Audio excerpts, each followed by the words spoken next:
Hello. Yes, we welcome you back to PSSB with me, Richard here. Okay, tonight we are looking at this question. It says that 16.65 grams of impure sodium carbonate dissolves in water and made up to a volume of 250 cubic centimeter. 20 cubic centimeter of this solution neutralizes 25.16 cubic centimeter of 0.29 moles per cubic decimeter hydrochloric acid solution. Okay? And the question says, calculate the percentage purity of sodium hydrogen carbonate. How do we go about that? Okay, I want you to tell you that this question is very confusing to learners.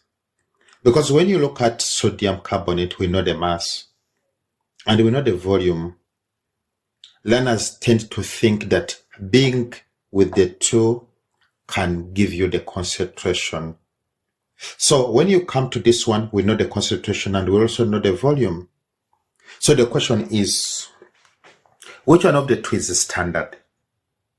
Now, I need to tell you that the moment you see this word impure, it simply means that that is the unknown.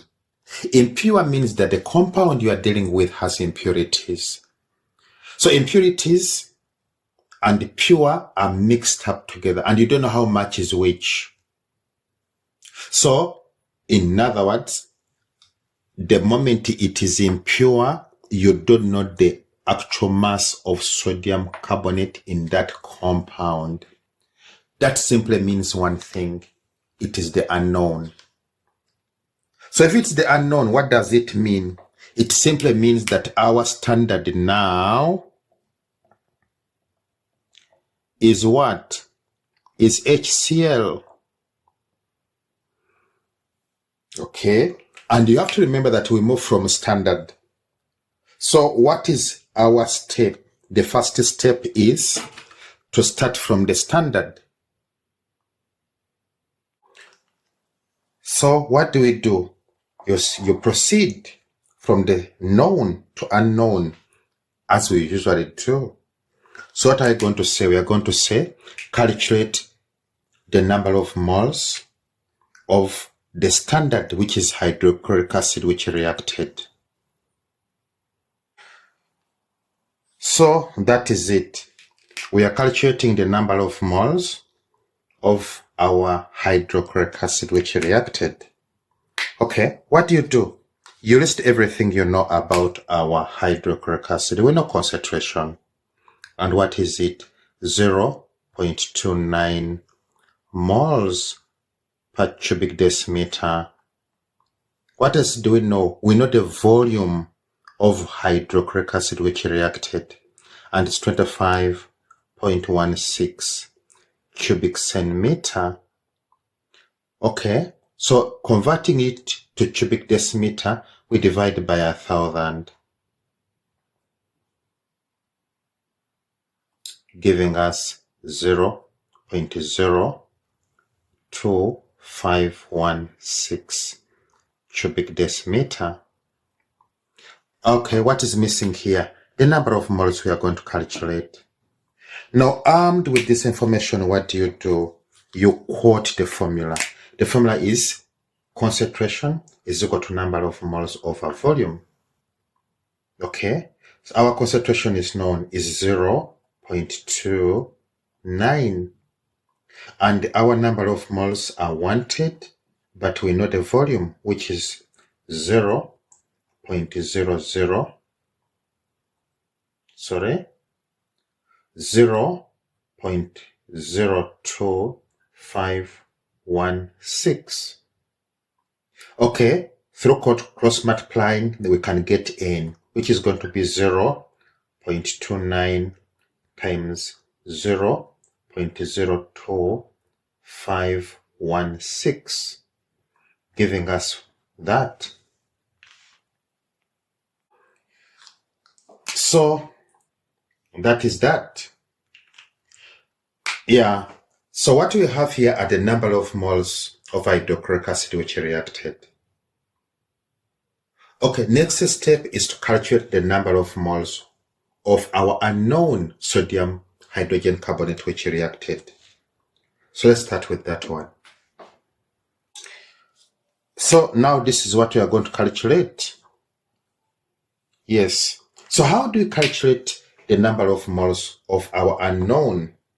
We use the number of moles of the known. The link between the number of moles of the standard and the number of moles of unknown is through mole ratio. And how do we get the mole ratio? We get our mole ratio through a well-balanced equation. So in this case, what is the equation? We are having our sodium bicarbonate. Okay. Reacting with what? With HCl. This one gives us sodium chloride as the salt. Okay. Then water. Then plus what? Plus carbon dioxide. Okay. You check for the balancing. The equation is balanced. So from this equation, what do we get? We get this mole ratio between the two reactants. And it is clear here that the mole ratio is 1:1. So what do we do? You put our known. So our HCl is known and it is 0.0072964. And guess what? It's the same number this side because it's 1:1. So even this one's going to be 0.0072964. Okay, you see now we have the number of moles. What number of moles? The number of moles of our sodium bicarbonate which reacted. So what is the next step now? Next step is to list everything you know about our sodium bicarbonate. Okay, let's check what we know. What do we know? We know the number of moles which reacted, which is 0.00796 moles. So these are the number of moles of our sodium hydrogen carbonate which reacted. What else do we know? We know the volume which reacted. And the volume is 20 cubic centimeter. Converting it to cubic decimeter, we divide by 1,000. Okay. Giving us 0.02 cubic decimeter. So we can now calculate concentration. The information is sufficient for that. So from here you quote your formula. The formula says concentration is equal to number of moles per unit volume. And number of moles are known. They are 0.0072964 divided by what? The volume. What's the volume? 0.02, giving us, so that is it. We have it here. So our concentration is 0.36482 moles per cubic decimeter. But I want you to remind you that this 20 cubic centimeter was taken from 250. That must be known. I want you to remind you that the concentration of our 20 is the same concentration of the 250. That one scientifically must be known to you.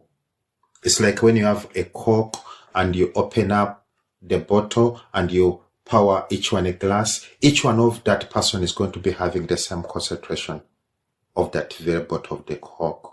The same applies here. This 20 was taken from here. What is common between these two numbers is concentration. So the concentration of the 20 cubic centimeter is the same as that one for 250 cubic centimeter. But we have to know also that we need to move from 20 to 250 because it's the 250 where our mass of the impure was placed. So what is our next step here? Our next step is to have our concentration, which is what? 0.36482 moles per cubic decimeter. And to have your volume, which is what? 250 cubic centimeter. Converting it to cubic decimeter, you divide by 1,000 to give you what? To give you 0.25 cubic decimeter. Okay. With that, what are we looking for? Because here we are given mass, we are looking for mass here. We can have it there.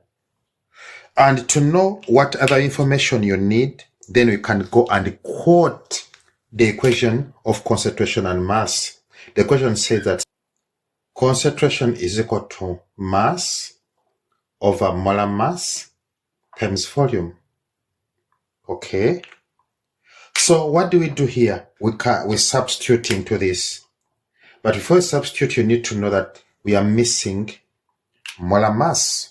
So we can come here and have it. Molar mass of sodium hydrogen carbonate. It is going to be 23 plus 1 plus 12 plus 16 times 3, giving us 84. So when it comes to substituting, our C or concentration is known. It is 0.36482. Okay, our mass is wanted. Okay, then our molar mass is 84 and our volume is 0.25. Okay, this information we can now cross multiply to get mass. So our mass is going to be 0.36482 times 84. Okay, times 0.25. What you get here is going to be our mass of sodium hydrogen carbonate. Yeah. So we have it as 7.66 grams. Now there's a very fundamental question which must be asked. What does this mass represent? Remember, our impure was 16.65, but through calculation we have 7.66 grams. What does it represent? This represents pure what? Pure sodium hydrogen carbonate. We need to know that it is only pure sodium hydrogen carbonate which reacted with HCl. The impurities did not. Okay, now we know the pure sodium hydrogen carbonate and we know the impure sample. How do we get the percentage purity? The formula is clear and known. What does the formula say? It says that percentage purity is equal to mass of pure over mass of impure sample times 100. Okay. So in substituting in this, what are you going to have? We are going to have, what's the mass of the pure? The mass of the pure is 7.66. Okay, what's the mass of the impure? The mass of the impure is 16.65 times what? Times 100, giving you the percentage purity, which is that 46%. So that is that. And with that, I would like to say thank you for your time. The channel is PSSB, Physical Sciences Silver Bullet, with me, Richard, here. We urge you to subscribe, to comment, to like, to share, and also to remind you that this channel, Physical Sciences Silver Bullet, handles Physical Sciences grade 12, 11, and 10, and Natural Sciences grade 8 and 9. Yes, we urge you to try using our playlist so that you can easily sort out the material which belongs to your level. For grade 8 and 9, look for Natural Sciences grade 8 or Natural Sciences grade 9. For grade 11 and 10, look for Physical Sciences grade 11 or Physical Sciences grade 10. As for grade 12, each chapter is presented independently. So just click on the chapter of your choice and you'll have all the material which belongs to that chapter. With that, I would like to say thank you, stay blessed, goodbye, see you next time, bye-bye.